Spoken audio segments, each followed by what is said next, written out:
Negara dengan iklim tropis seperti Indonesia ini sangat cocok untuk budidaya jamur tiram. Cara budidaya jamur tiram cukup mudah dan modalnya pun tidak begitu banyak.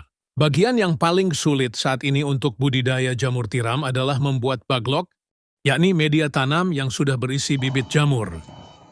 Namun nggak perlu khawatir jika Anda baru pertama kali terjun di dunia jamur tiram, sementara untuk urusan baglok yang sudah siap tumbuh, bisa pergi ke orang lain terlebih dulu. Lambat waktu jika usaha budidaya jamur tiram sudah mulai berkembang. Cobalah untuk membuat baglok sendiri.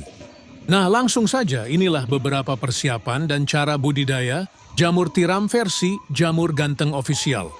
Yang pertama, menyiapkan kumbung. Kumbung ialah semacam rumah untuk jamur, yakni tempat untuk manaruk dan merawat baglok hingga tumbuh jamur siap panen. Di dalam kumbung tersebut terdapat rak yang bertingkat, biasanya terbuat dari kayu atau bambu, dindingnya bisa menggunakan papan atau paranet. Dan pada bagian atap menggunakan genteng, jangan menggunakan seng atau asbes yang mudah mendatangkan panas. Bagian lantai sebaiknya dibiarkan menggunakan tanah, agar saat terkena air mudah meresap. Sedangkan untuk ukuran rak, bisa Anda sesuai sendiri tergantung ukuran kumbung dan baglok yang akan dibudidaya.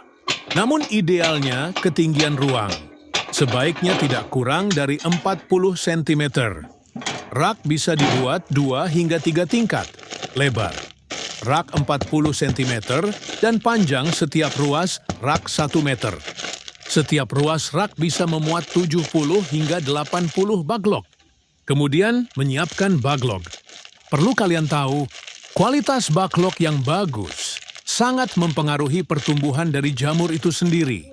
Baglok ialah media tanam untuk meletakkan bibit jamur yang terbuat dari serbuk gergaji.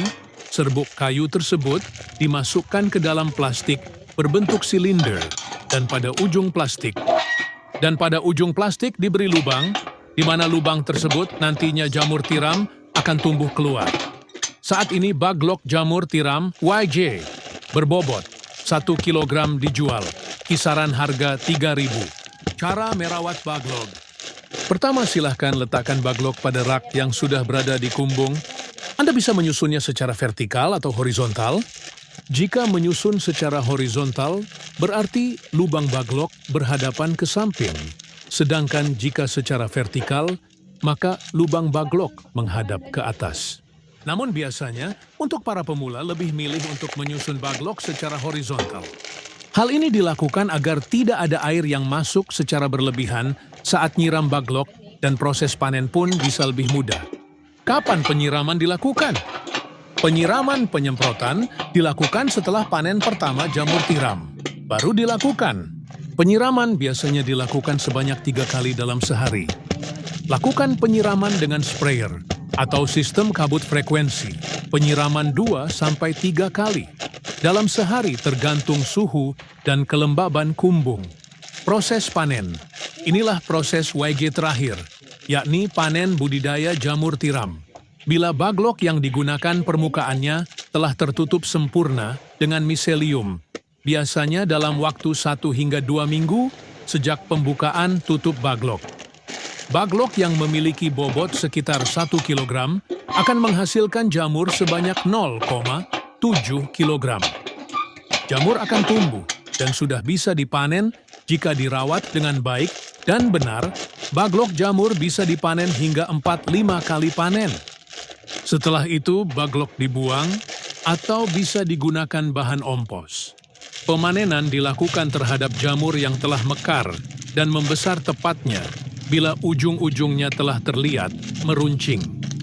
Bila masa panen lewat setengah hari saja, maka warnanya menjadi agak kuning kecoklatan. Bila sudah selesai itu, jamur cepat layu dan tidak tahan lama. Kemudian jarak panen pertama ke panen kedua berkisar 2 hingga 3 minggu. Semoga bermanfaat dan barokah. Amin, amin, amin. Monggo YJ minat mau usaha jamur tiram, bisa diorder baglok jamur tiramnya via 108 5259 352057 atau via Shopee Yayan Mushroom, gratis, konsultasi seputar dunia perjamuran, tidak usah khawatir, takut gagal siap dibimbing sampai berhasil.